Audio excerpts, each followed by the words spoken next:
Adam Ross, from one Adam that makes beer to another, I appreciate you putting out these videos. You've got it, dude. You mentioned keeping the yeast in a brink for no more than a few days and purging head pressure. Are you measuring viability, or have you had a bad experience with old pressurized yeast? We just started using a brink.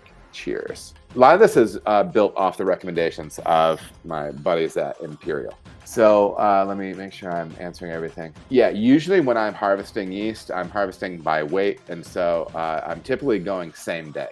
I'm harvesting into the brink as a way of measuring the yeast, and then I'm pushing that yeast into the fermenter with a with the wort actually that I'm running off to the fermenter. What can happen is because that yeast will continue to express CO2 in a sealed brink, and so that increased pressure on that can put that yeast under stress, and you don't want your yeast under stress. And those are just recommendations. The storage timeline and keeping the head pressure down on brinked yeast is both recommendations from Imperial Yeast Labs.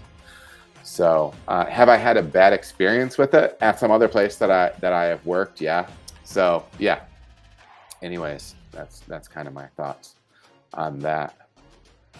All right, everybody, thank you so much for watching. If you feel as if you got any value out of the video, please like and subscribe. There are also other videos that you can watch. They're gonna maybe be over here or over here.